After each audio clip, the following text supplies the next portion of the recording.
Hello, class. Hello, madam. Hello, madam.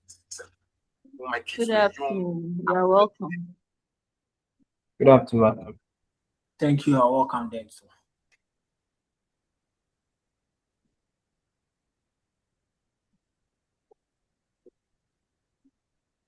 Just about 7 of you are here. So we should give them just a minute, then we'll start. Okay. Yes, madam. Oh,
All right.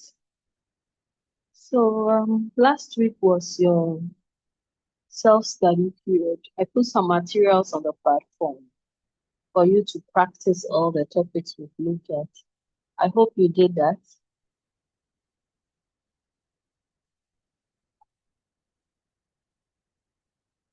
yes, Were you able to go through the we were able materials? to access, of course, but I personally I couldn't go through all. Okay. So make time and go through everything. All right. So today and next week, we'll be looking at tense. And tense is also related to verbs. You know, when we looked at concord, we saw pronoun, noun, concord. But a lot of the rules were focused on the verb, how the verb agrees with the subject. Today, what we are going to do is also related to the verb of a sentence, okay? Because very often it is the verb that tells us the time of the action. that is in the verb or is communicated by the verb. And the major or broad heading for covering that is what we call tense. So in English, we have two types of tenses. We have the simple present and then the simple past. Then these types also have what we call the aspects. They have aspects. So under simple present tense, we can have about 4 other aspects. Then under simple past, we have 4 aspects. So we are talking about 8 um, tenses and aspects. Then we also have what we call the future time. Some grammarians have categorized future as also tense. They call it the future tense. Well, we accept all of that. But the two major ones are the present tense and then the past tense, or what we call the simple present or the simple past, and future time or future tense. And under all these are aspects that we'll be looking at.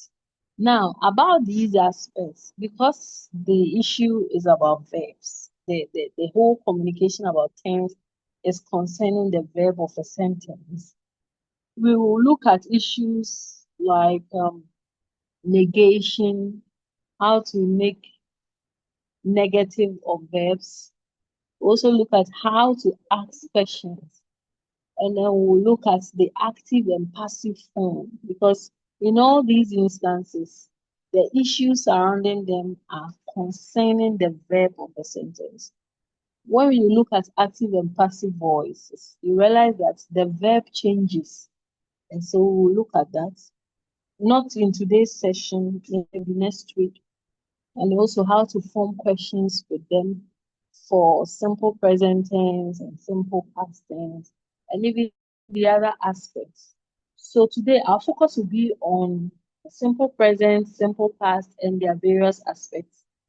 Hopefully when we meet next week, we'll look at how they are used to form questions and how they are negated and how we form its passive forms.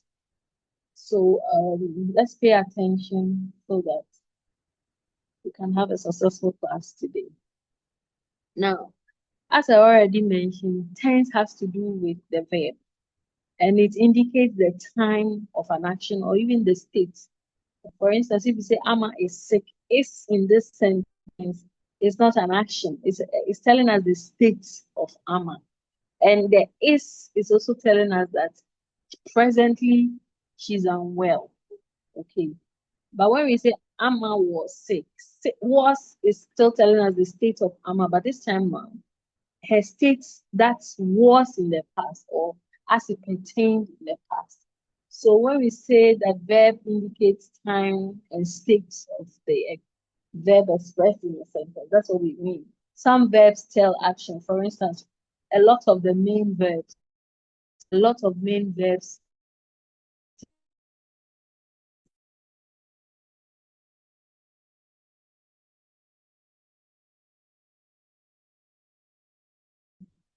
and some main verbs too can express states. So that's basically it. If we ask you to define the main indication of the verb concerning its time or states as expressed by the verb.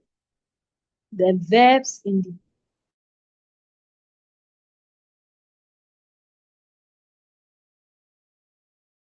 time, the action in the verb. Okay. And in English, I've mentioned there are 2 types, the present tense and the past tense.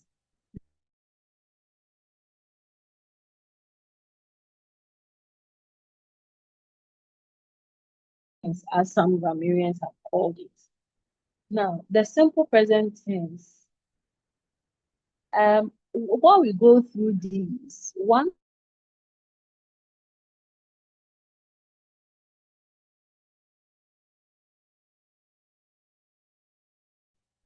how the simple Hello, madam. how a present continuous is formed or present perfect is formed. Okay. So your focus should be on, okay, so if we say present tense or simple present, present tense is also sometimes referred to as the simple present because there are other present forms.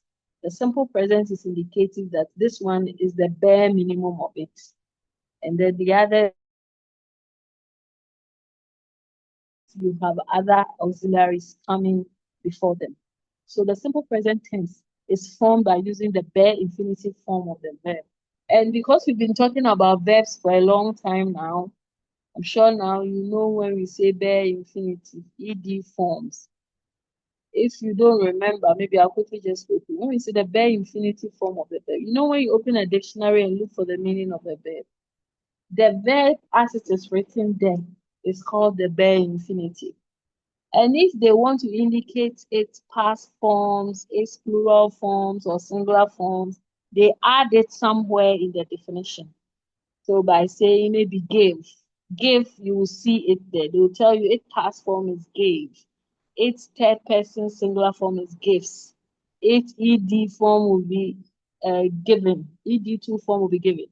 But the actual verb that is put or inputted in the dictionary is what we call the bare form of the verb. So the simple present tense uses the bare form of the verb. And if it is plural, if the subject is plural, the verb is very bare. But if it is singular, then we add s to it, as we've seen in Concord. I think we saw that a lot in Concord when we're looking at simple singular subjects, where we add s to the verb. So it's the same here with simple present tense. What you do is that you add s to the verb if the subject is singular. And then you do not add s to the verb if the subject is plural.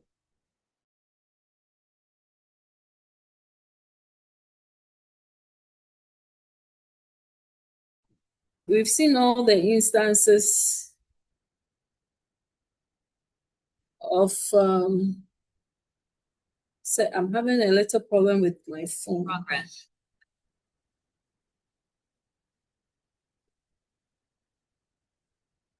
All right. All right.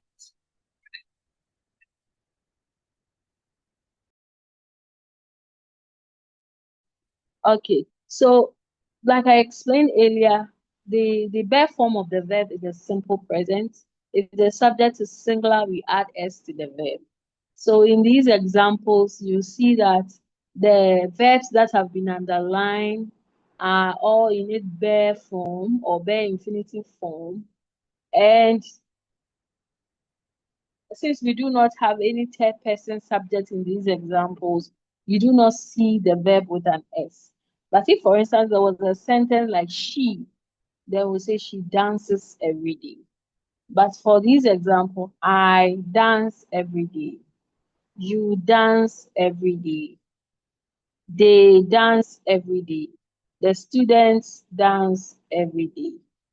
If we had added an example like she or he, we'll say she dances every day. So if you see a sentence like this and ask what is the tense of this sentence, of the verb in this sentence, you will state that it's in the simple present tense or it's in the present tense.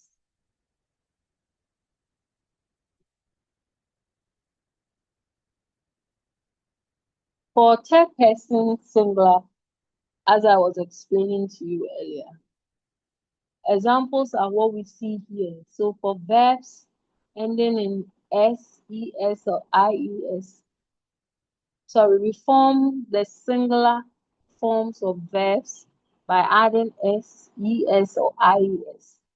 And examples are what we see here. He goes to school. She cries all day. It disturbs us a lot. This student wakes up early. And in all these instances, the verb is telling us that the action in there is happening now. Is a noun thing. It's happening. As we speak in time, it is now. But we'll see more, and we'll see that the simple present can function in other, respects too. For instance, sometimes we can use it for what we call pro progression, immediately progression sentences. So, for instance, let's say you're watching a football match and the commentator is describing what the players are doing. The football is still ongoing, but you hear the commentator say, Ronaldo plays the ball, he kicks it, but all these are progression, like you see it's ongoing. So the simple present can be used in other forms too, other respects too, but its major meaning is that the action is happening now. In the moment in time, it's happening now. So these are the forms for simple present, the bare infinitive forms for all other subjects, and the ES, SIES for third person singular forms. Now we'll look at the uses of the simple present. I mentioned one earlier, but we'll go through it again. It is used to talk about that which is always true. That is, it expresses an action or a state which was true in the past, is true in the present, and will be true in the future. For instance, if you are in Ghana, you can say that the sun sets in the west. And it's been true in the past, it's true now, it probably will be true in the future. So when you're talking about such instances, you can use the simple present to communicate that human beings have two legs. It was true in the past, it's true now, and will be true in the future. The earth revolves around the sun. This is a fact, and it will be true continually. And in all these instances, we use the simple present to do that. Spiders make cobwebs. This is a fact that will be true forever. And so we can use simple present to mark it or to express it. If you tell someone that spiders make cobwebs, saying that it's a fact, it's true. Or you are indicating that in the now moment, spiders make cobwebs. So this is one instance where the simple present can be used. We'll come back to this example so that you write your sentences. So think about truth, about life, and how they can be expressed in a simple present forms. Okay. It is also used to express habitual activity. And in such instances, you can add the adverb of frequency usually to modify the verb. Even if you don't add it, it'll still be right. But to tell you that it's possible, usually it could be added to it, and the sentence will still make meaning. For instance, if we read sentence 1, he goes to school late, we will get the sense of he's a habitual, late comer. If we add always to it, we still get that sense of, yes, he's a habitual late comer. So he always goes to school. Amma continuously questioning the basis of their chief's authority. The word continuously tells that it's Amma's habits of questioning the chief's authority. Okay. If we even still take that out, and you see Amma questions the basis of the chief's authority, that sense of it being her habit is still expressed.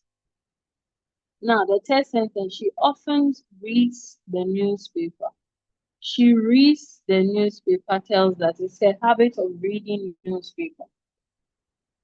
Atu usually visits his grandmother. Atu visits his grandmother, telling that it's something Atu does very often or all the time. So in all these instances, we see how the simple present form of a verb is doing either progressive things or even expressing something, some truth of the past and present and in the future, and also talking about a habit. So these are the uses of a simple present form. Now, I want us to quickly go back to the very first use, of the simple present. I want you to look at the examples given, and then everybody should write just one. Write your own one truth and express it in the simple present. Okay. Let me see if you get the concept of the simple present before we continue. So quickly, let's do that. Is the instruction clear? Yes, madam. Is the instruction clear? Yes, madam.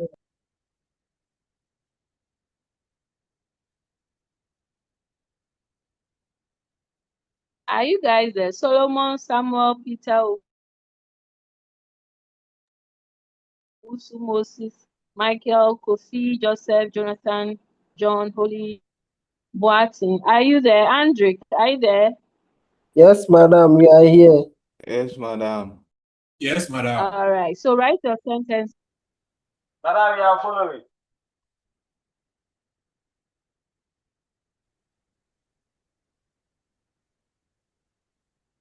Yes, I know my other screen has gone off, but it's reconnecting. So the weather is, when it reconnects, I will project it again.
Okay, so I can see Gilbert's sentence.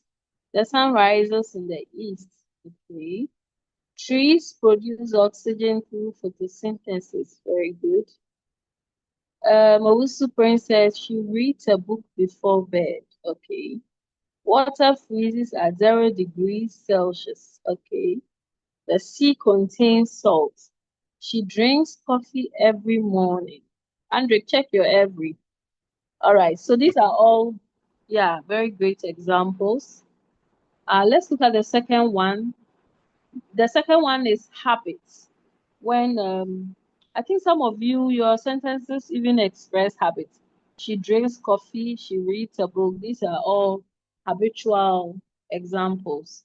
That of Gilbert and John and Michael and Peter. Your sentences reflect truth that are not disputable. So yeah, very good. There are about 16 of you, and only how many of you wrote? 1, 2, 3, 4, 5, 6, 7. The rest of you, what are you waiting for?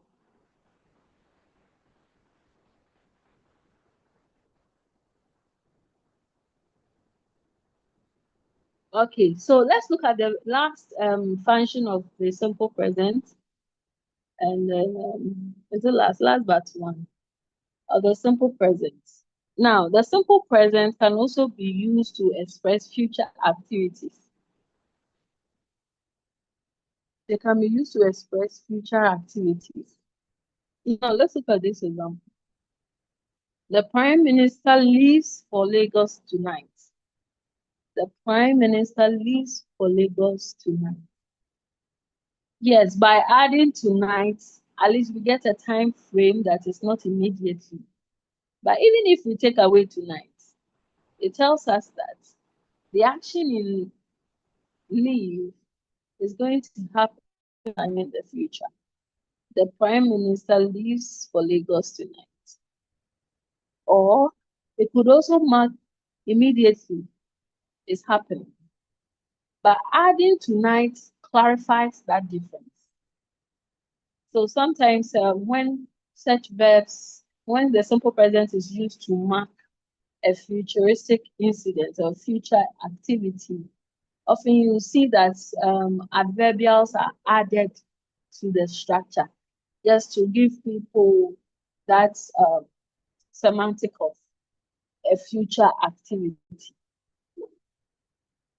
Accra Heart of Oak plays 11 this coming Sunday at Ohinijan Stadium. So in this sentence, you see that yes, plays is a simple present verb, but this coming Sunday gives the indication of okay, it's going to happen later in the week.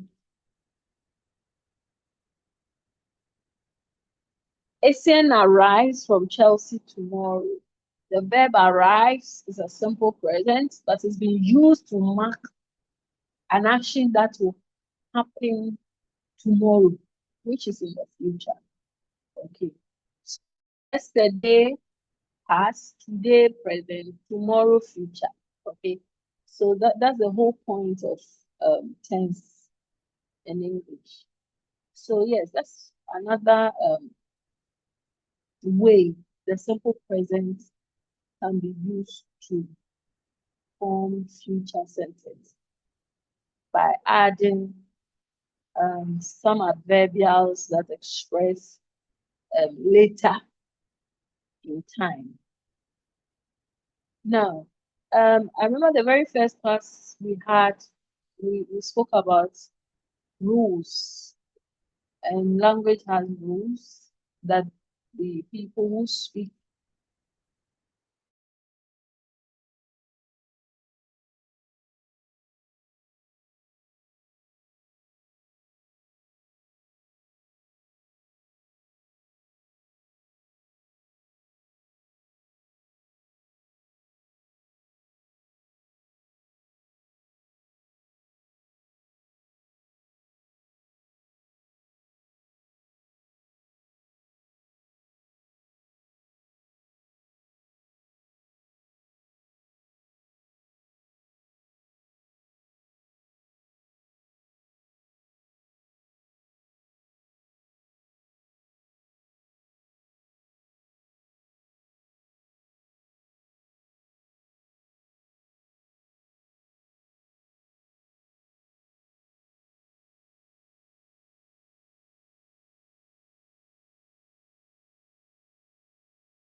All right, so we're talking about being used to mark future activities. Okay, and we saw the examples about Asian leaves, Asian joins Chelsea tomorrow. The president leaves for Lagos tonight. We saw those examples. My laptop is still reconnecting, so when it does, I'll still share the slide again. The weather is really bad here, so. But while we wait for the laptop to reconnect, I want you to think about some of such examples and remember to add adverbials that mark the future time for that particular use. Okay, so for that particular function, I want you all to write one sentence. Do not forget to add an adverbial that indicates future to your sentence. So let's all do that.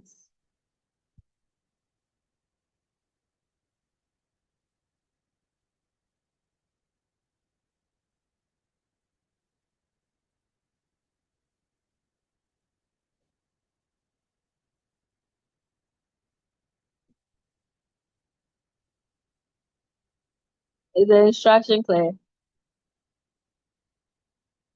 Class, is the instruction clear? No, No, madam. no, please come again.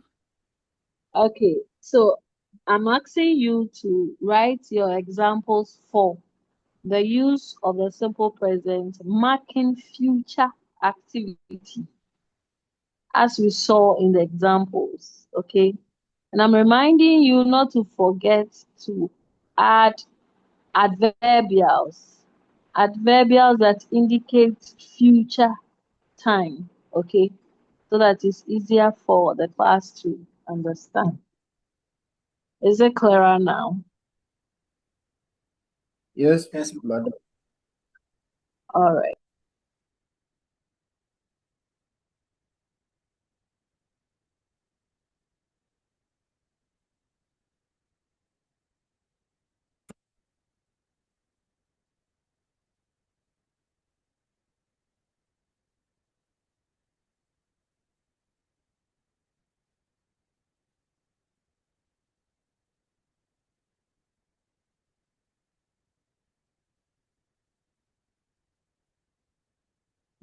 Michael, I see your sentence. The bus departs at 8 a.m. tomorrow. That's good.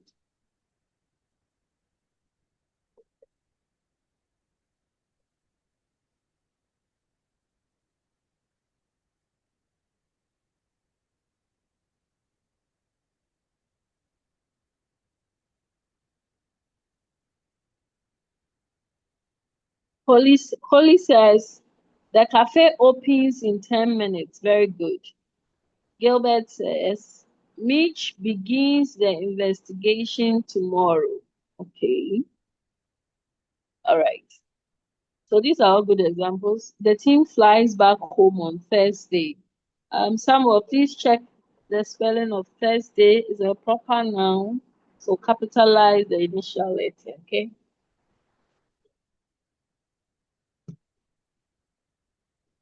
Samuel, did you hear me?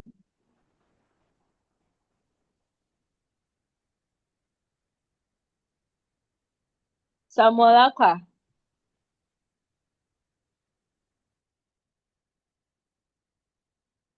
We will fix the box later today. Prince. Prince, please check your will. And that is not simple present. So the verb of your sentence is will.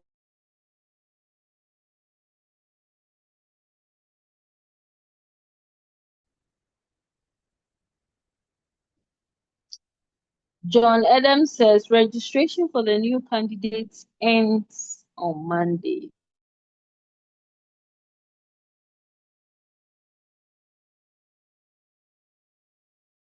Very good. Andrzej said, my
all right. The restaurant opens at a new location tomorrow, Solomon. Very good. Samolaka says the lesson closes at 5. Closes at 5. Okay. Gilbert said Yoko investigates fraud cases every month. Gilbert, yours does not mark future activity, rather habits. So Gilbert, yeah, it's a correct, sentence, but it's not marking future. Moses says the fisherman comes home late at night. That is also more of habitual than what is a correct sentence. The president and his ministers may travel. May travel. That is not a simple present form of the verb travel. Okay. Immediately you add modals, the tense is altered. So in this case, it can be simple present. Remember we said the form of the verb that marks simple present is the bare form of the verb. So travel, in this case, immediately you add a helping verb, either modal or an auxiliary verb. The tense will not be a simple present. So, Kofi Richmond, kindly check. Michael says the train arrives at 6:30 a.m. tomorrow. That's good. My laptop is still reconnected.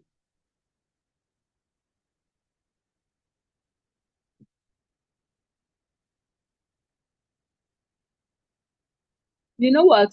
I'll just post the PPT on LMS so that you can all open while I teach. So even when my machine goes off, we can still continue.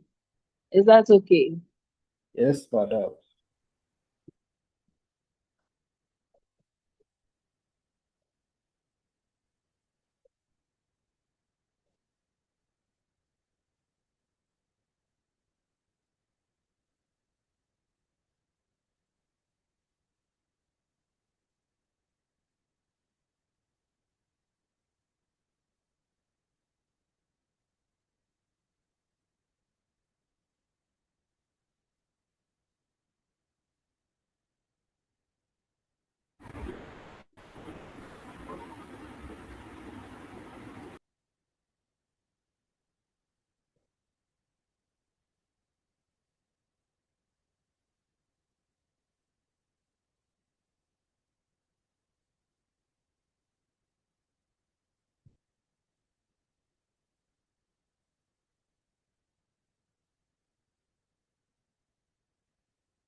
Okay, another function of the simple present is sometimes when we talk about the topics of some writers or even some beliefs, we may refer to them in the simple present tense. For instance, Shakespeare writes about love. Shakespeare writes about love.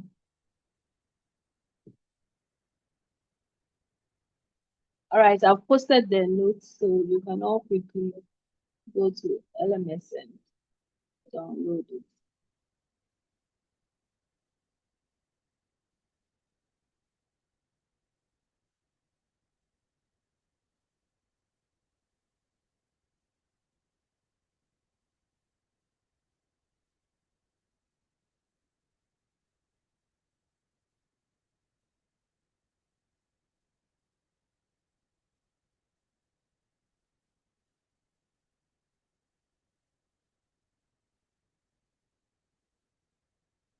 Okay, so Shakespeare writes about love, or the Bible preaches how life should be lived, or the Bible preaches how to live a good life. These are all ideas from, let's say, great books or authors we can quickly associate with. In referring to some such writings, we may use the simple present. For instance, we can say, there is this pastor who preaches about life, righteous living, and he has this hallmark of screaming. And I know how people love it. Some have used it in comic, strips and all. If, for instance, I want to refer to him, Pastor Odro, I'll say Pastor Odro talks about life and living righteously. So in that sense, it's referring to him as one whose contents are always about life and living righteously. Okay. So that's what I mean by this particular use. So often when we are talking about ideas and writings of great thinkers, scholars, or even books, Quran, and all of that, we may refer to the issues in the present tense. So Socrates teaches about morality. Ethics deals with right and wrong. Imagine saying ethics dealt with right. So we are saying now it doesn't deal with right and wrong. The Bible preached about how to live a good. Are you saying now the Bible doesn't? So that's the whole point. It's expressing some kind of an eternal truth, something that will pertain even after us. Okay. So that's another use of the simple present tense. Now we'll quickly move to, we've looked at the simple present. I've told you each one has us. So what we've just looked at is the simple present form of verb and how they are used. Now we are going to look at the simple past.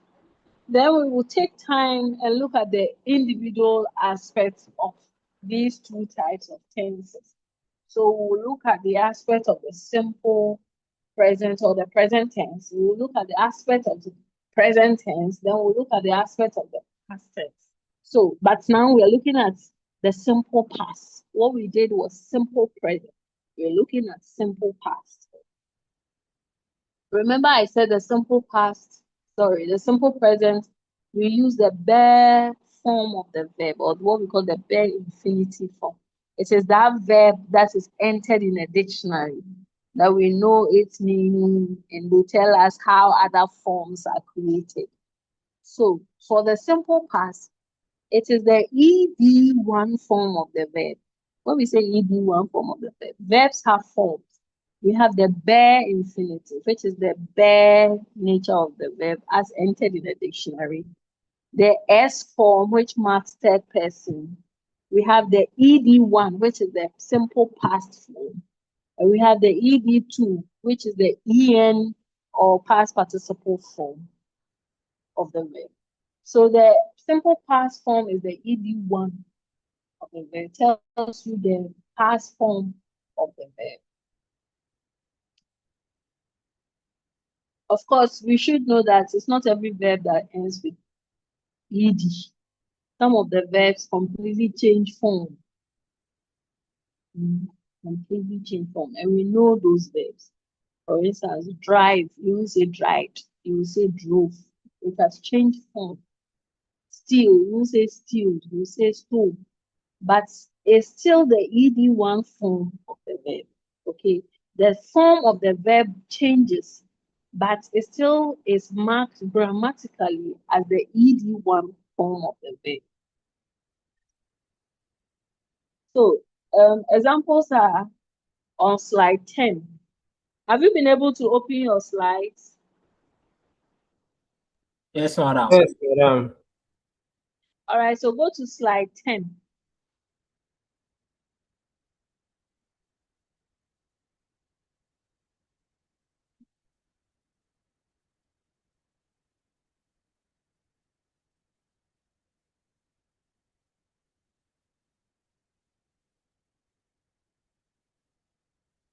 Let me know when you are there, okay? Madam, you are there. All right. So examples are what we have itemized there. I wrote a book entitled Traitors in 2002. So the verb Linnaeus introduced the system of nomenclature. In the past, Linnaeus did it. Yesterday, sometime in the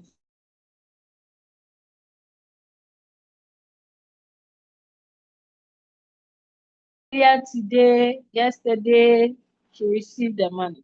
So, in this sense, we are saying that whatever the action was, it's not happening now.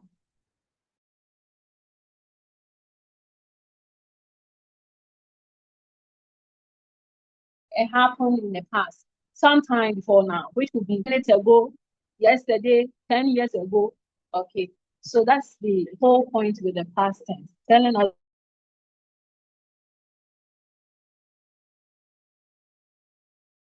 And let's not view past as 15 years ago. It could be just some seconds away from now.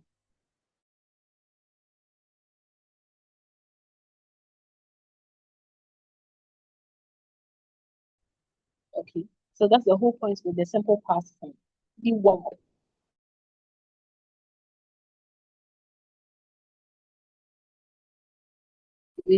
Receive, rain for rain. Okay, in 1983, there was famine in Ghana. Was is the verb. We cannot say in 1983 there is famine in Ghana. The adverbial or the prepositional phrase beginning the sentence is telling us that the thing happened in the past. So our verb will definitely be affected. All right, so that's just about it for the simple past forms of verbs or the tense simple past. Now, it also has uses, just as we saw the uses of the simple present. The simple past also has use. So by the rules of the language, it says that you can use the simple past to express a past habitual activity, something that you used to do. Okay, something that you used to do. And now probably it's not happening. So she always wet her bed, my bed when I was young. She always, so it could be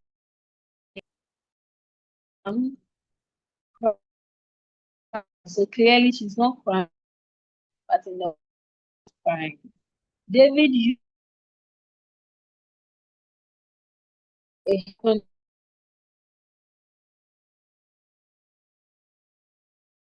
written or used by adding used to show that it's no more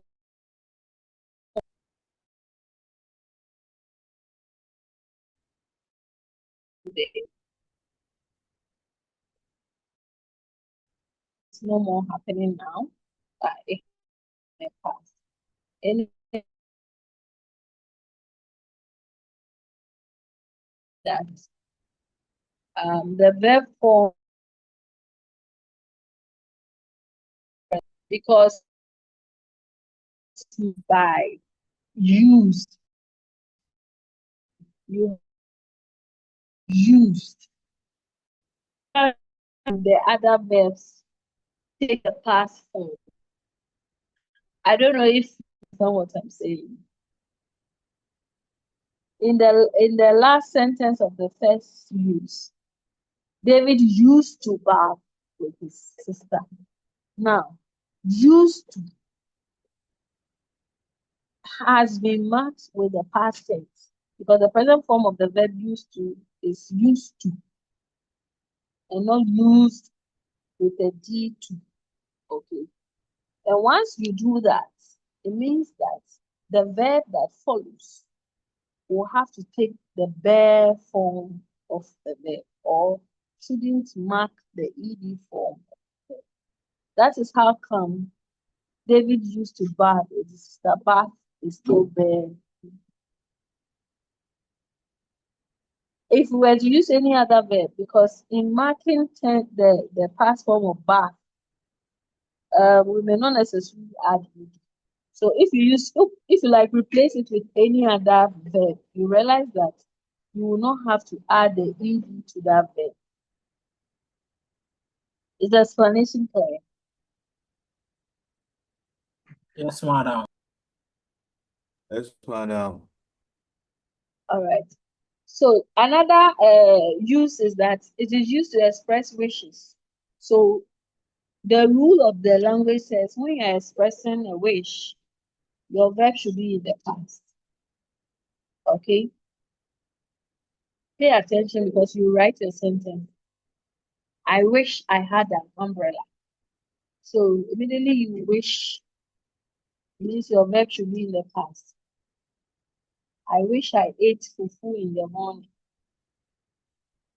I wish I could swim. In this case, could is carrying the tense. Could is carrying the tense. Okay. The present form of could would be can. So could is carrying the tense. Kwame, I wish I were a teacher. So were is in the past form. Ed1. Its present forms are. But in this context, because it's expressing a wish, we are using the past form of the verb. So we have seen two functions, expressing a past habitual activity and also expressing a wish. Now, having these two functions in mind, we are all going to write two sentences, one for past habitual activity and one for expressing a wish.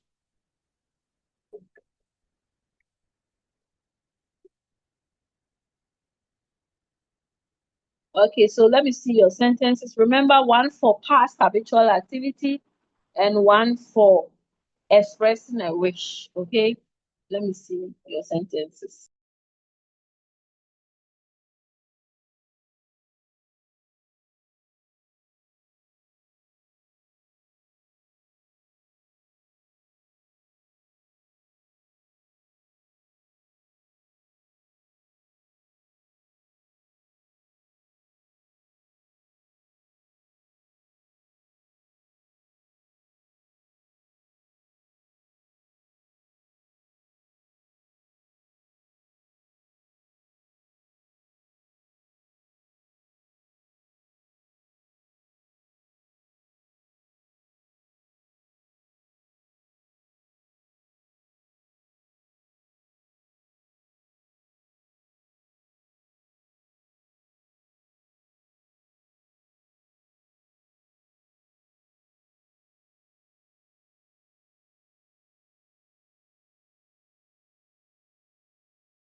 Okay, Samuel, I see your examples. I showed him the entrance to the hall. Well, that's a great example, but it's not, the first one is not indicating a past habitual activity, but it's still correct. I wish I could find him. Okay. Gilbert prayed every morning before lecture. Okay. And then, Gilbert, where's your second sentence? Michael, you're working on it.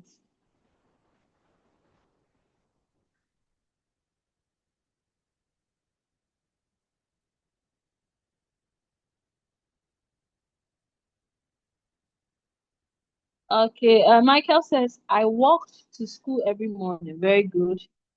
I wish I knew the answer. Very good. Michael, I like that you indicated the various functions by your sentences. Very good. Hey, the rest of you, where are you? Maybe I should do a quick roll call.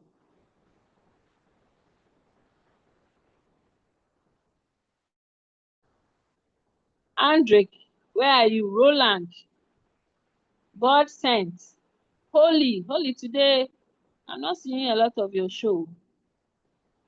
John, Jonathan, Prince, your sentence is yet to come. Peter, Samuel, Sewa, Solomon, are you there? Yes, madam. You. All right. Gilbert says, okay, I've read that. Solomon, okay, Solomon, I see one of your sentences. Holy two. I'm waiting for the other ones. I wish the GCTU campus had a bigger library. I wish, okay, had. All right. Holy says, I wish I was in Mogadishu. Hey, Holy, forgive me if I don't pronounce it right. Check the pronoun I in the middle of the sentence. Make sure you capitalize it, okay? Remember, this is an English class, so I may comment on every little error I see. The rest of you, and those who submitted just one, add your one, and then let's see what happens.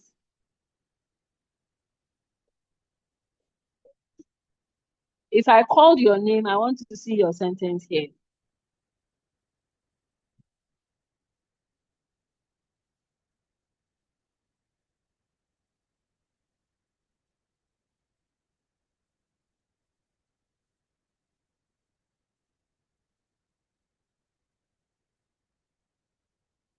Jonathan, I wish he accepted my proposal.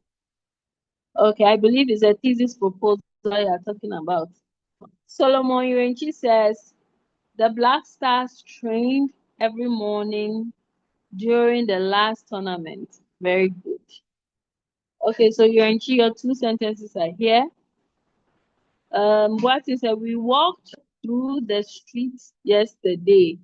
That's a correct sentence, but it's not expressing past habitual activity. I wish I were there. God sent. I've seen one. Where's the other one?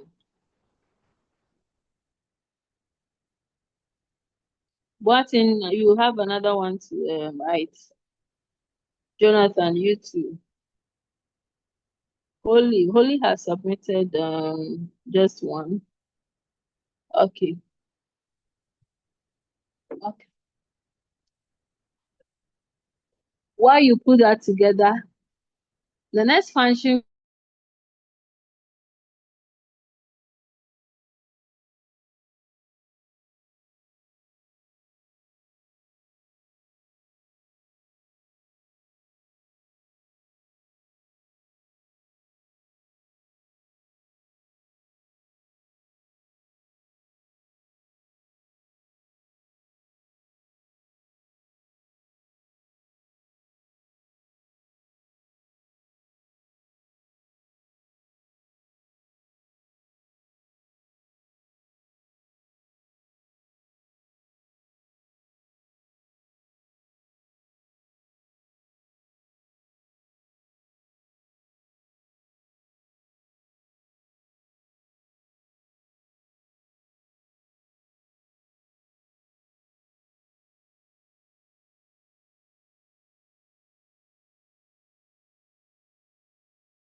All right.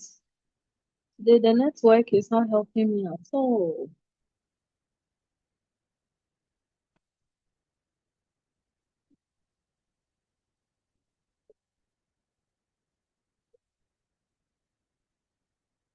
All right. So we also use the simple past to express statements like it's about time, it's high time, and as though and as if sentences. Like when you use these structures in your sentence, the rule of the language says use the simple past form of the verb. So it's high time, you know that the verb you are about to use should be in the past tense, okay? It's about time, you should consider that by the rules of the language, the verb you are going to use should be in the past form, okay? So it's about time they went to bed. It's high time she forgot about her ex-boyfriend. It is time he filed for divorce. She talked as if she owned the whole world. Dorcas behaved as though she were a princess. It isn't as if she wasn't warned. So you see that in all these sentences, the verbs are in their past form. So this one is a rule. It's a rule. So you just have to know them. You master it. That's it. It's high time. It's about time. It's as though and as if. All these structures are followed by sentences or structures with verbs that are in their past form. So I missed your sentences for the other example, but I won't bother you with it. Let's quickly look at this one. Let's write sentences with these expressions. And make sure your verb is in the past form, okay? Everybody's writing one, and quickly we'll continue.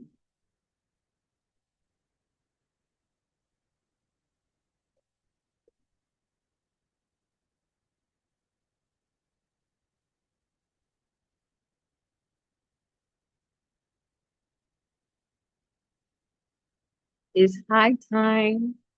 It's about time. Something, something as if. As though. Write sentences to reflect these expressions.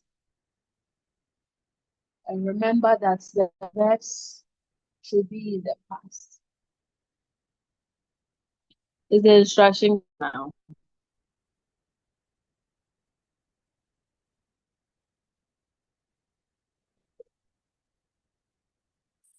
Hello? Yes, madam. Yes, madam. Okay. So let me see your sentences quickly so that we can move on to the aspects.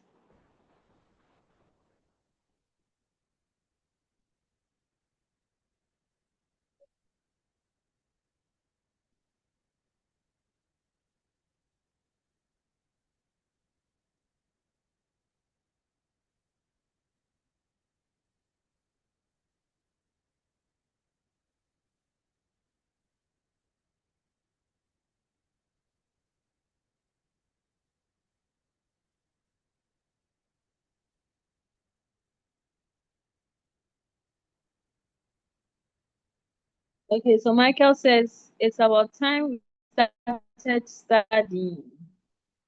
That is good information for you.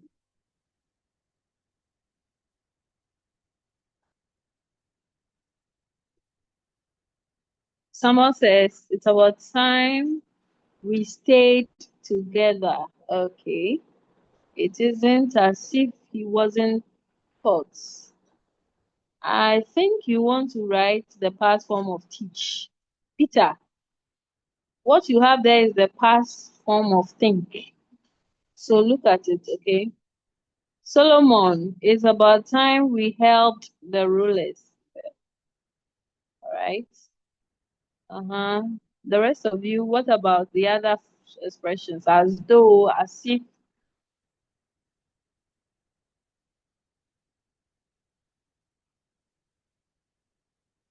Peter, please correct your sentence, okay?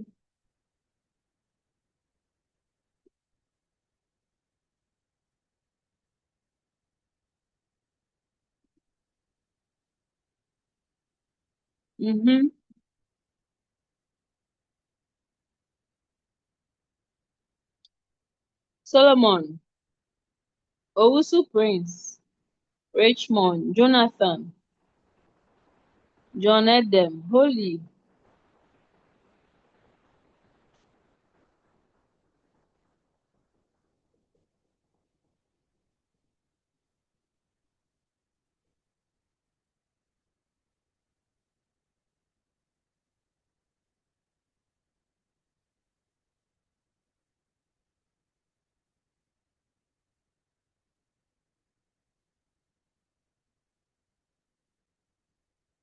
She talked as if she bought the house. Very good, Andrick.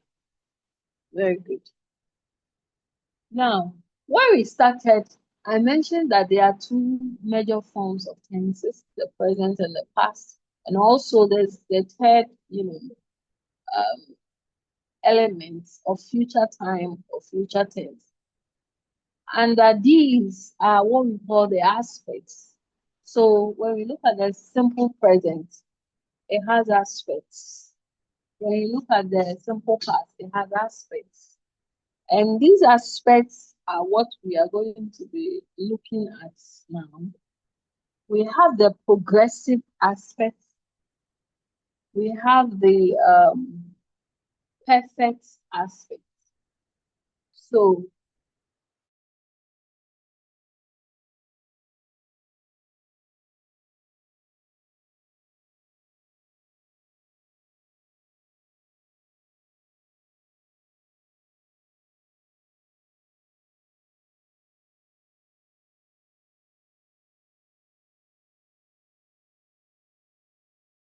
perfect.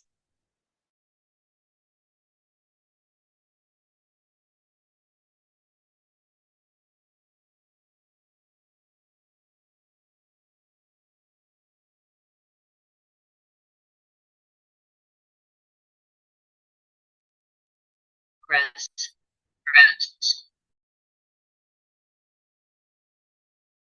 Okay, so we have the progressive aspect, and for the progressive aspect, we have those that mark present forms and those that mark past form, and even future forms. And that's what we'll be looking at. We'll be looking at the various progressive types, okay, for both the present forms and the past form. Now, aspects is a grammatical category. Remember I said when you take the present tense, it has aspects. So it belongs to the present tense category, okay? And it is the form of the verb which shows how an action is considered in relation to time. Whether the action happens once or repeatedly, is completed or is still continuing, and verbs are used for these. So when we continue, you see that some of them indicate an action that happened repeatedly once, or that is even still ongoing.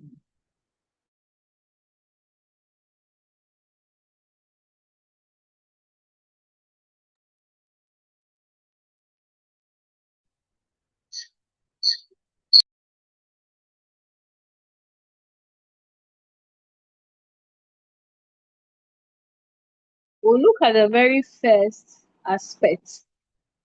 So when you hear aspect, you should know that, okay, then it belongs to either the present form or the past form, okay? So it's an aspect of one of these. So the present continuous aspect means that this particular form of aspect is under the present tense. because of the word present. So present continuous. And I also told you that look at the verb forms, how the verb has been formed. That is a way to know.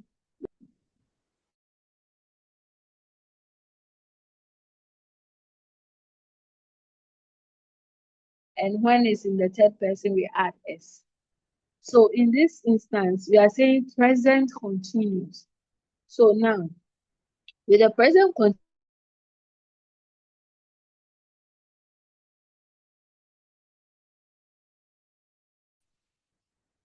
is, are. These are the present forms of the verb to be. Its present forms are is, are. So when you see a verb,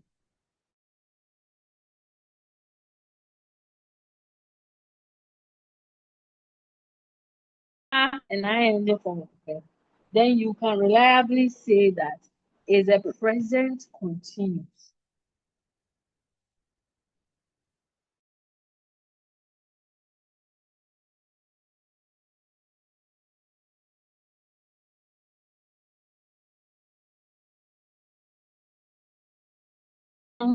Or is or are with ing forms of it. Now, mind you, when you choose are, it means that your subject is plural. When you choose am,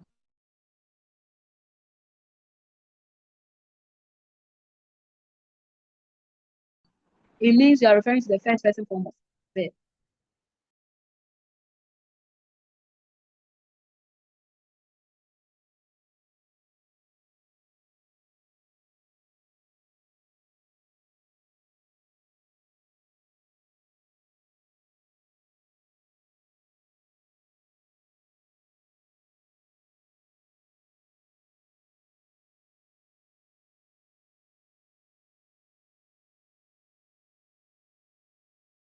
So when you choose am, you know that we are referring to the first person form of the verb or a subject that is in the first person form. When we choose are, we should know immediately that the subject is plural. When you use is, you know that it's a singular third person subject plus the ing form of the verb. And examples are what I read to you. I am writing my notes, they are eating the food, she is going to school, and all the examples we can think of. So the form of the verb is stroke, am stroke, are, plus the ing form of the verb.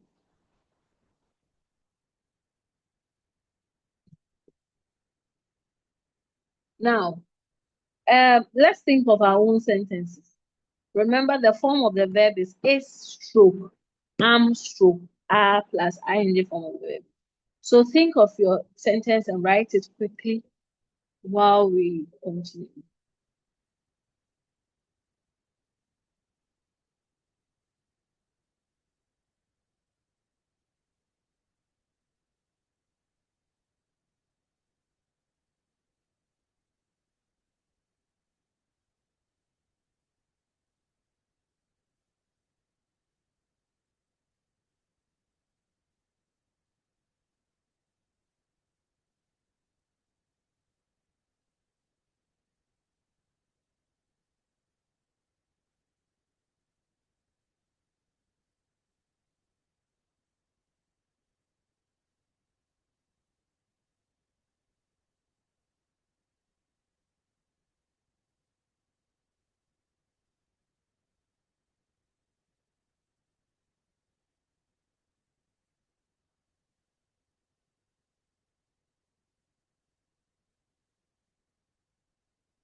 I am reading, Michael.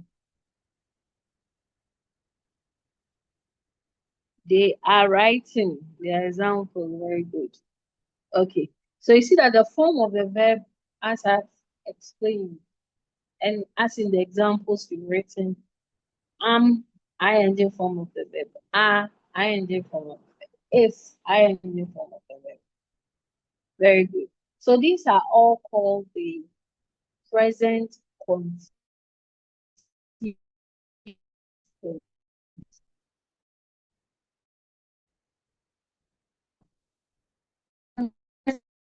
Is the present perfect continuous. Remember, we saw present continuous. Now we are going to look at present perfect continuous. Immediately the word perfect comes into the picture. Know that we are moving from is, are, am to have and has. Okay. Immediately you hear perfect, you say it means that these auxiliaries should come to mind. Has and have. These are the present forms of the verb to have. So have and has. They refer to the perfect forms of verbs.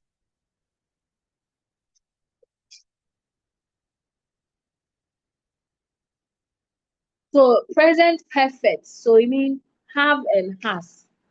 Continuous. We know continuous to be ing form of the verb. Okay. So we know have is used when the subject is plural. Has is used when the subject is singular. Now, having these in mind, let's look at these examples.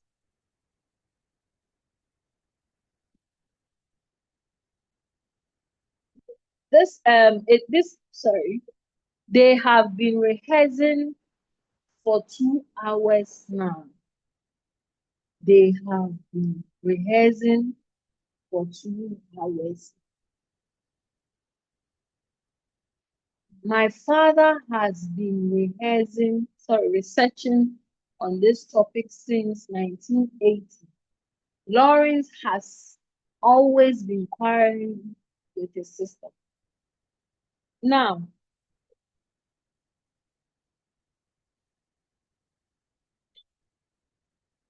I mentioned to you the immediately perfect comes to mind. Know that the verb have should come to mind. Now, you can't form a sentence with just have and the ing form of the verb. It can't happen. I have rehearsing. It can't happen. So the insertion of the been is to make it grammatically correct. So in actual sense, the perfect forms are have been, B-E-E-N.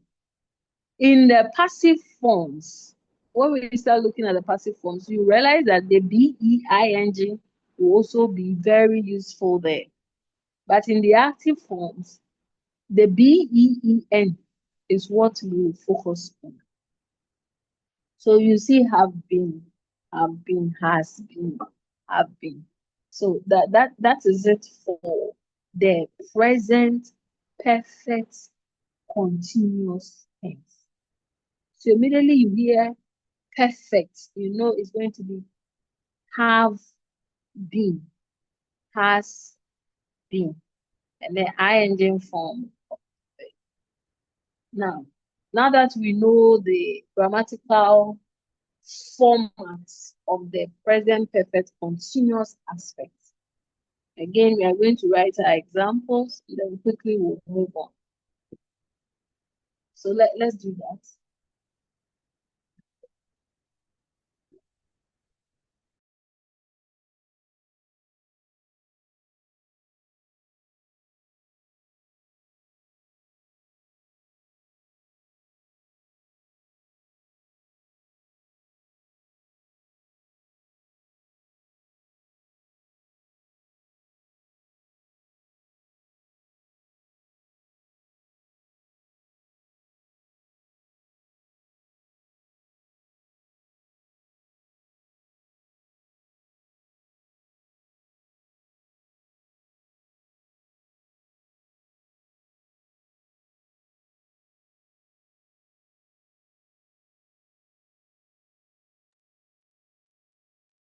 All right, so I see Solomon's, we have been praying since morning, have been very good.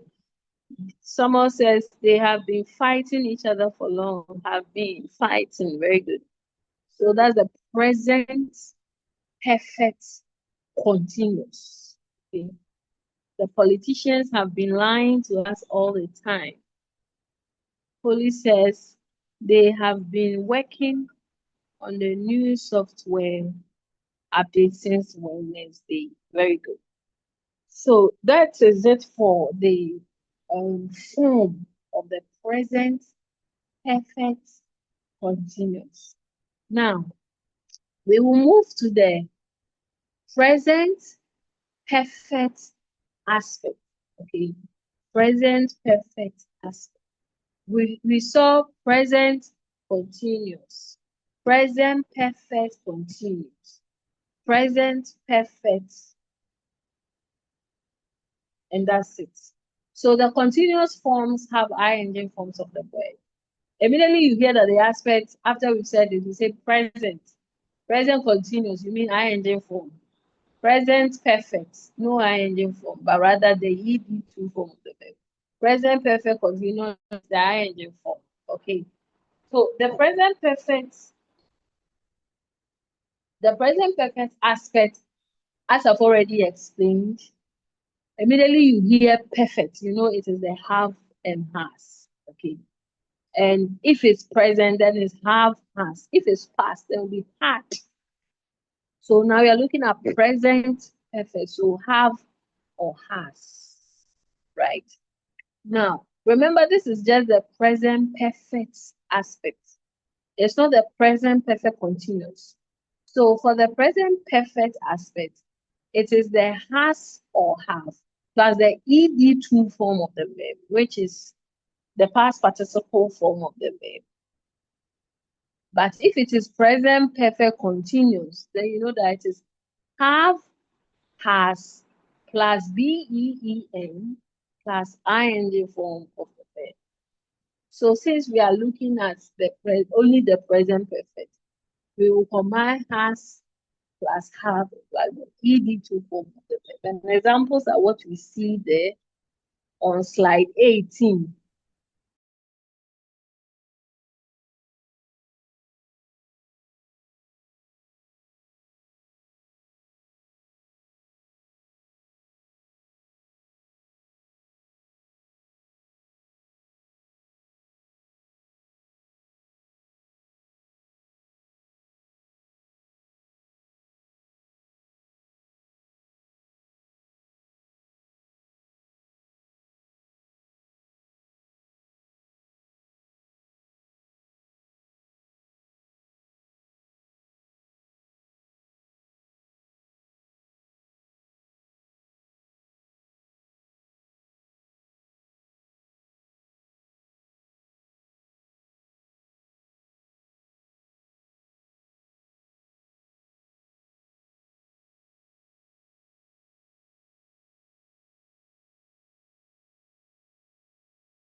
Hello, class.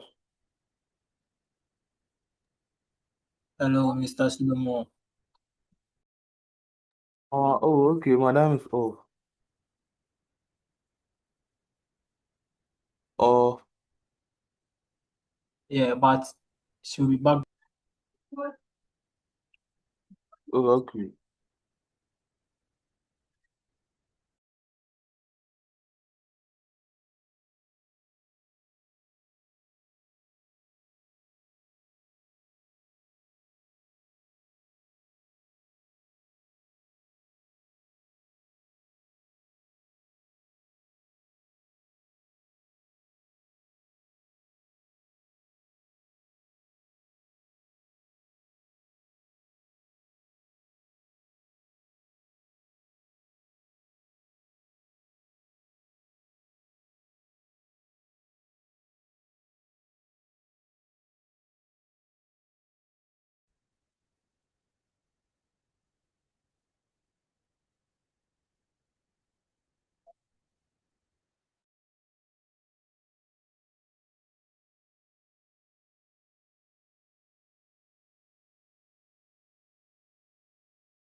Can you hear me, please? Yes, madam.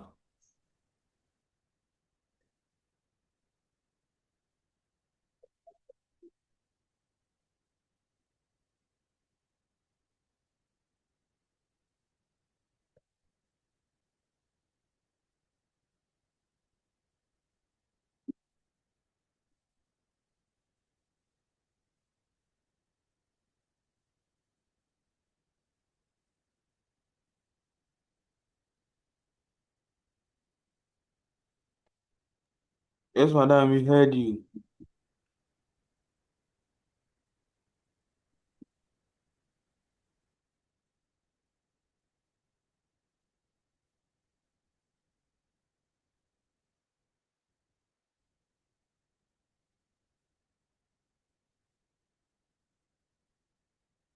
Can you hear me, all of you?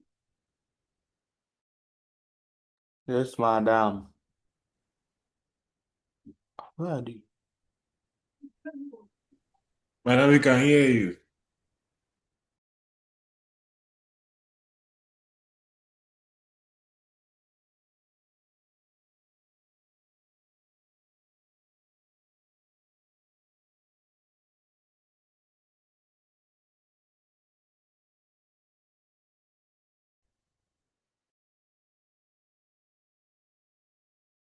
There. So it is used to express actions that took place sometime in the past, but whose effects have extended to the present. So she has written a nice story about chocolate. Has written the perfect ED2 form of the verb. They have cleared the bushes around the stadium. He has paid 4 million cedis into my account. All right. So in all these examples, we see the form of have, has, plus the ED2 form of the verb. So we've seen the present aspects. We've seen the present continuous, present perfect continuous. And we know the forms of the verb that are used in all these instances. So we'll move on to the past aspects. Now, for the past aspects, we'll be looking at past continuous, past perfect continuous, and past perfect. Okay, that's what we'll be looking at. So just as we saw for the present form, we will see same for the past form.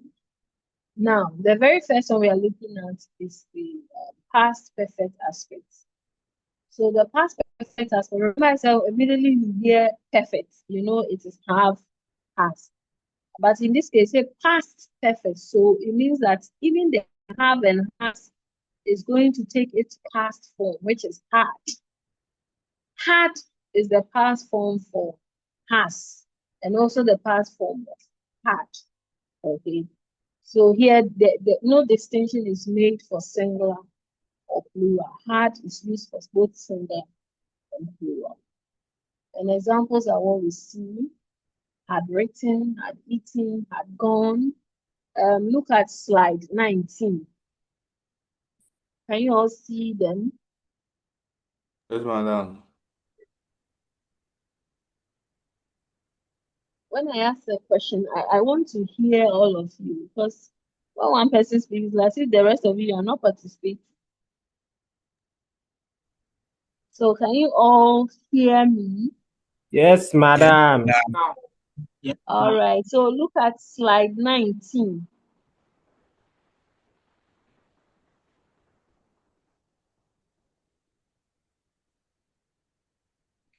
All right. So the sentences are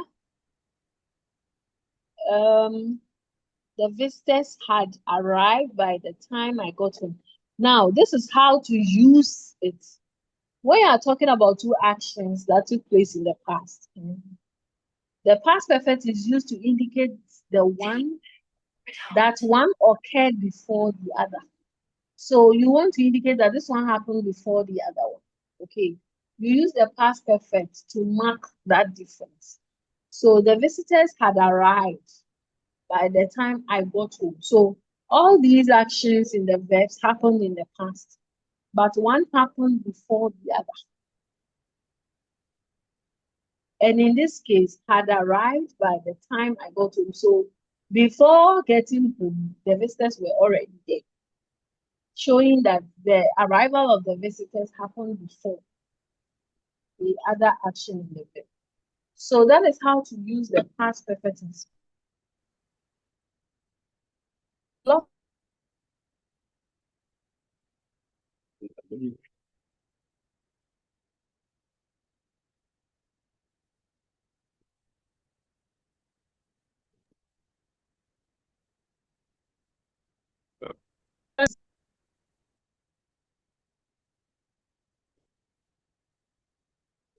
Have eaten, and the meaning would be perfect and complete. But when you say had eaten, it means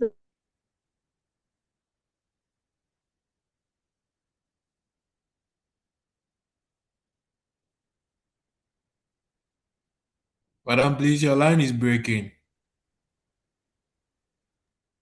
She go. all right. So let's put together our sentences. Let's put together our sentences. When you say had eaten, it means that something else, some other action verbs need to be said. But when you say have eaten, the meaning is complete. And that is the use we mentioned. That when talking about two actions, in order to explain that one happened for the other, you use the past perfect. And we saw the sentence. The visitors had arrived by the time I got home.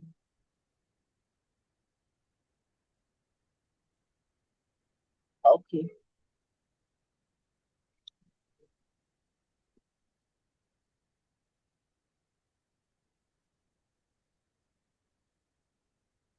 Let me see your sentences.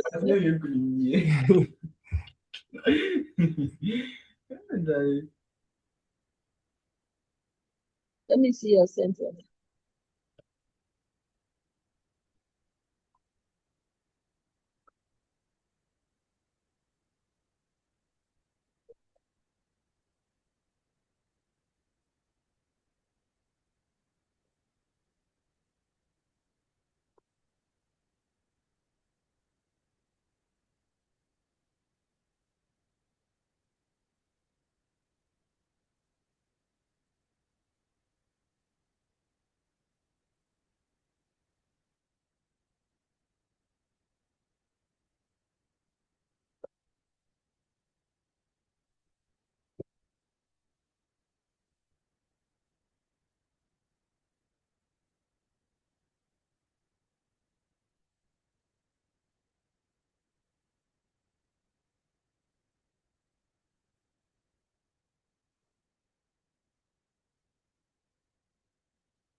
Ọmọ ẹ̀yìn o.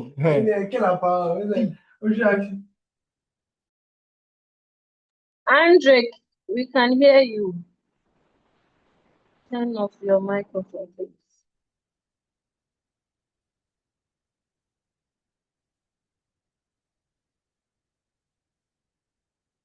All right, still waiting for your sentences.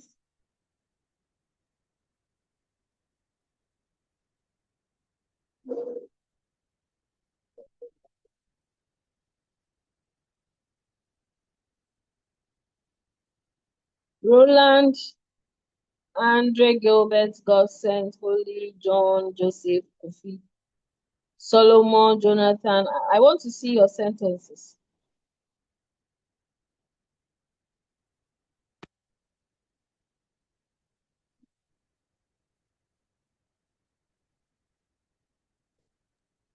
Madam, please come again with the question because I lost. I had a challenge with my. Okay, we're looking at the past perfect. And we saw the form of the past perfect. And then I said, okay, so let's all write sentences to reflect it. Especially when thinking about two actions and indicating that one happened before the other. So that's the instruction. The note on that is on slide 19. Okay, thank you. You're welcome. Okay, so Holly says the principal had left the airport by the time we got there. Okay. By the time I woke up, my brother had already left for work. So had left for work. Okay. I'd eaten before my friend arrived.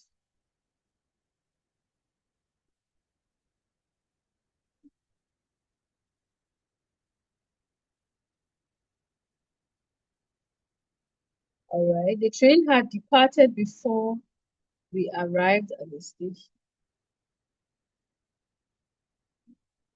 The ministers had discussed the issue by the time Sheldon got to the studio. All right. So in all these instances, two actions are being talked about, but one happened before the other.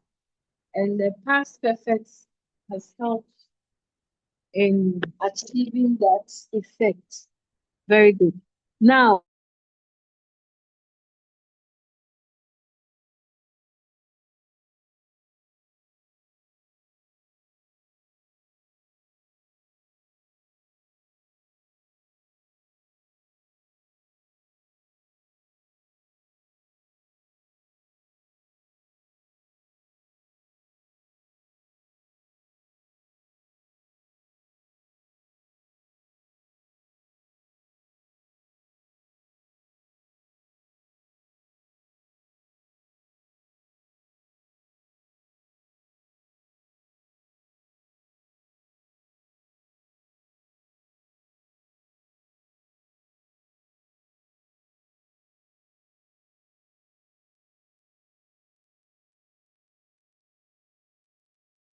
okay, so I want you to look at one.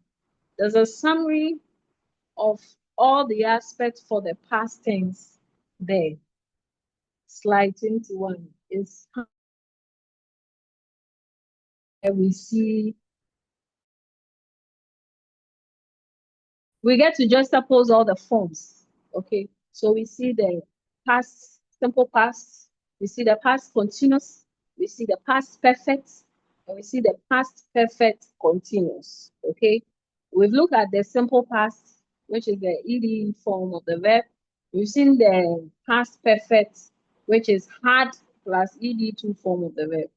Now let's look at the past continuous. It is formed. Remember when we're looking at the present continuous, we saw that we added is, are to the ing form of the verb. Now for the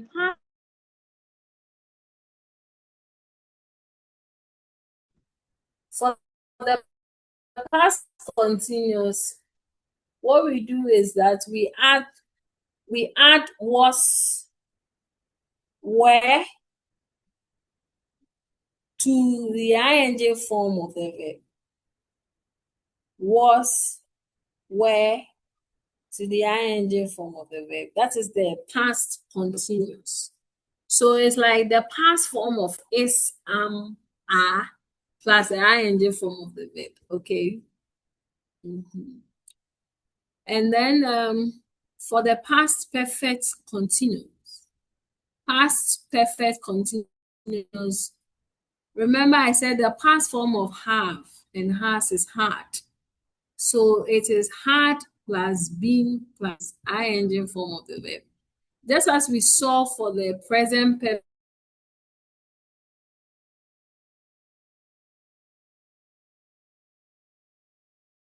continuous.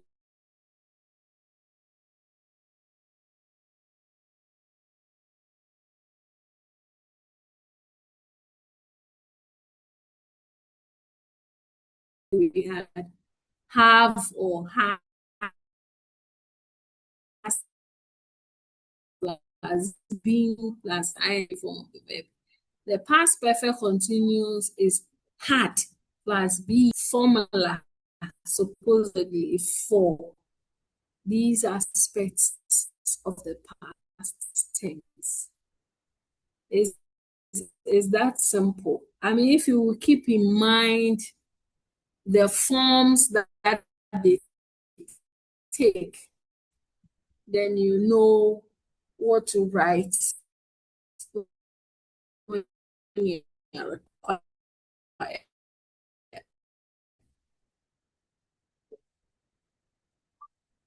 Now, since we've already written sentences for the continuous past, which is the was plus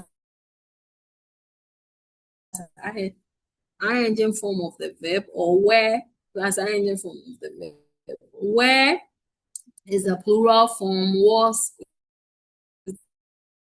the singular form. Okay, quickly sentences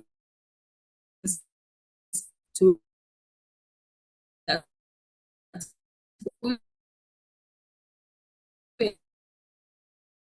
finish, write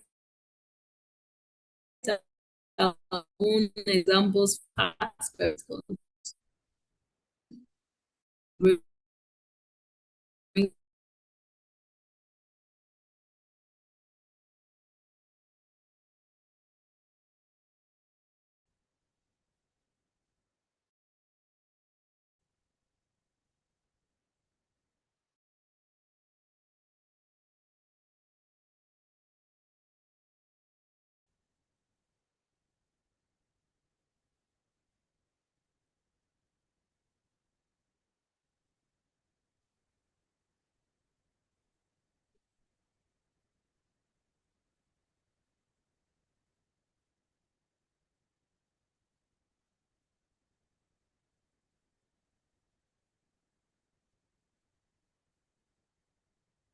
All right, so Gilbert says, I was reading when she entered. Was reading, past progressive or past continuous. Very good. The rest of you?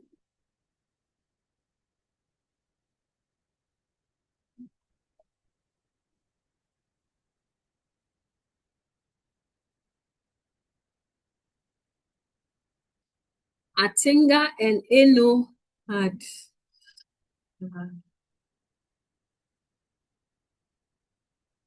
Richmond.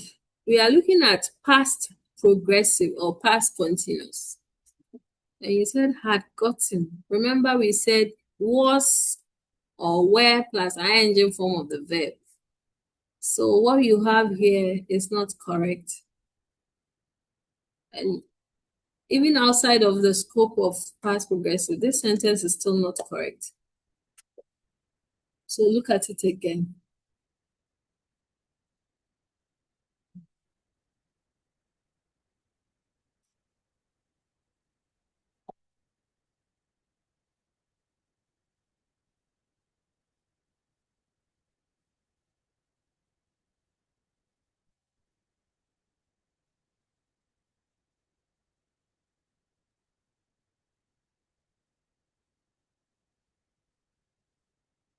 She was cooking dinner when the phone rang. Very good. Samuel. We were discussing the WASI results all morning. Okay, we were discussing. We were dancing before the incident. Okay. We're dancing. Jose, very good. Now, let's switch our attention to. Remember, we've already looked at past perfect. We've looked at past continuous. Now we're left with past perfect continuous, which is formed by using had plus ben plus ing form of the verb. So examples are had been eating rice You had been playing football. Usually, in such sentences, additional information could be added to indicate that this was happening while another thing was happening. Okay. So I'd been eating rice while you were eating fufu. I'd been studying IT for 3 hours when the light went out. Okay. They were doing the laundry all morning. That is for past progress or past continuous. Progressive can be used for continuous. They are interchangeably, okay? All right. So, Solomon, I like your sentence. John, you have given your example for past perfect continuous. That's great. So the rest of you, consider your examples for past perfect continuous. Had plus been plus ing form of the verb, okay? Let me see your sentences.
Only John Adam has submitted his sentence.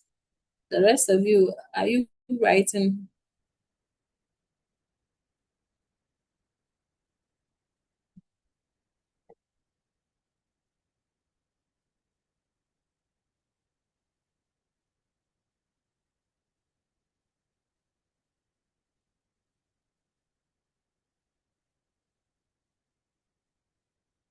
Gilbert, this is your sentence. Please look at it. Joseph says, I had been thinking about this issue since last week. I'd been thinking about this issue since last week. I had been thinking about this book since last. Hey.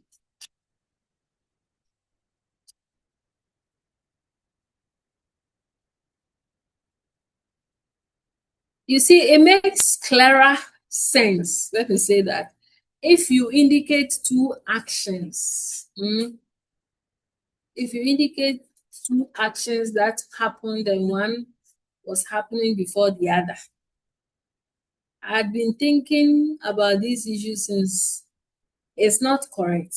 Its correct form is I have been thinking about this issue since last week. Okay, so present perfect continuous, not the past. But you can see I had been thinking about this issue before the president mentioned it. That is correct. So let's look at it. Joseph, please relook at your, I think I didn't know we're eating at the party when the lights went off. Okay, so that, Kofi, that is for past progressive. We're looking at past perfect continuous now. So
they had been shouting. Something else could be added.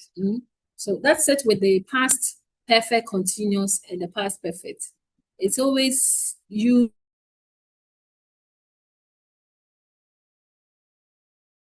to indicate that two or more actions. Okay, so Kofi Richmond, yours.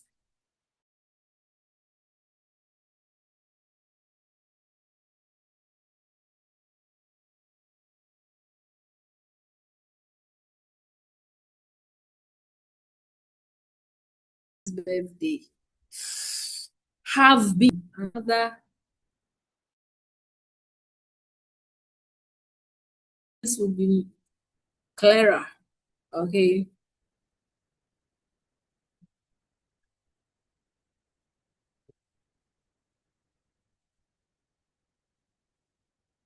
Okay. So that is that for the various aspects for the various tense. A summary is seen in slide 20 for the present tense. So for present tense, we have the simple present, we have the present continuous, present perfect continuous.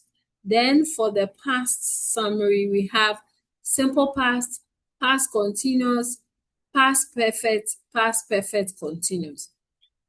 These are the aspects of the various tenses. So in all, we have about 8 of them, but there are 2 major types. Now, the last item I mentioned was another category for time indication of the verb is the future time.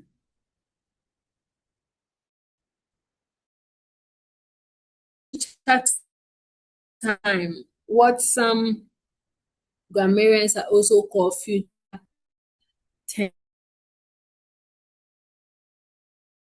tense. Okay, and of future issues, an action occurred in the future, will occur in the future. And one of the common way of expressing future in sentences is when we use modals like will or shall. And the bare infinitive we saw when we were looking at the simple present. Just remember when we said the simple present can be used to mark future and joins Chelsea next week. Yeah, if you've been following, I know you remember that. But the most obvious and common way of marking future time is when we use modals like will and shall. So I shall visit them next week. I will travel tonight. The patience, sorry.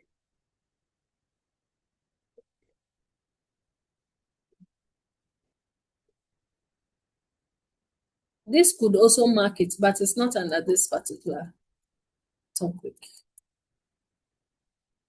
All right. Now, there are other ways of expressing future time. The other ways, aside the will and shall, one of the ways is when you use the present progressive aspects.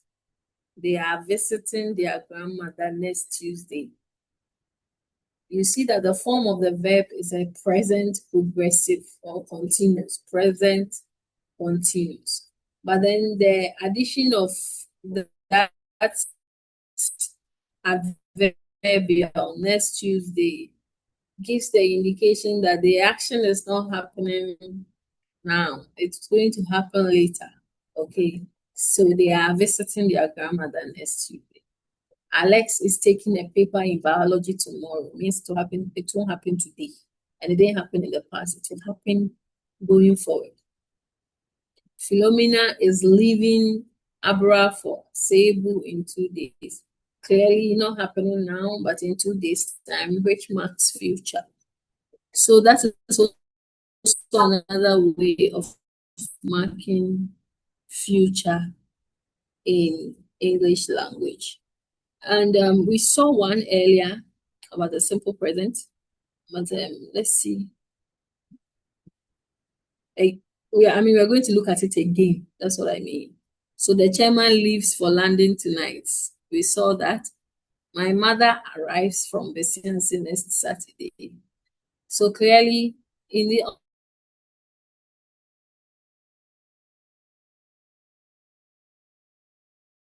answers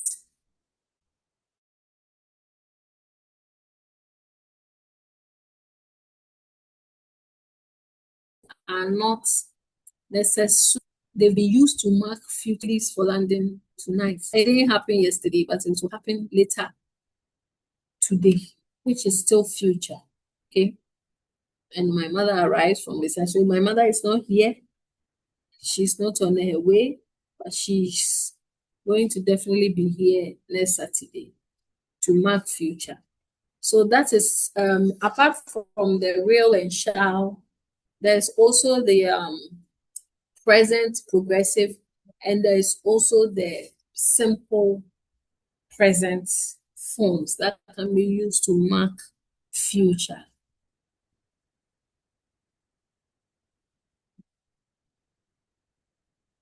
Another way of marking future is also the use of will and shall plus be plus ing form of the verb.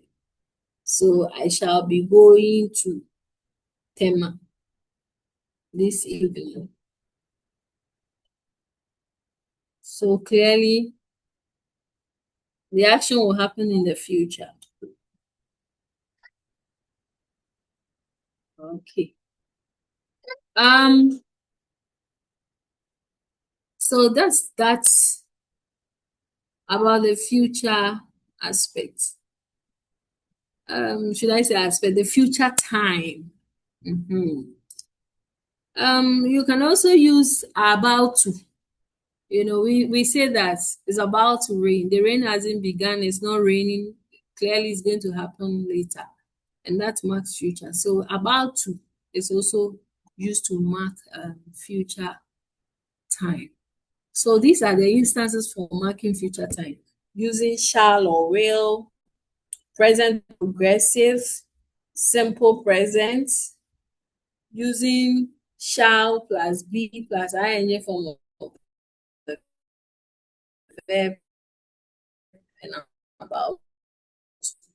So these are the 5 instances where you can mark future time in English language. And let's all keep that in mind.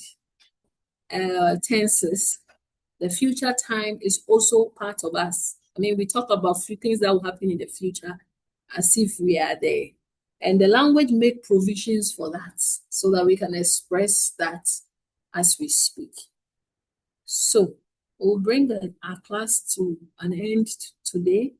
Today has not been very smooth because of how the weather has interrupted lessons, but we've still been able to go through it all, and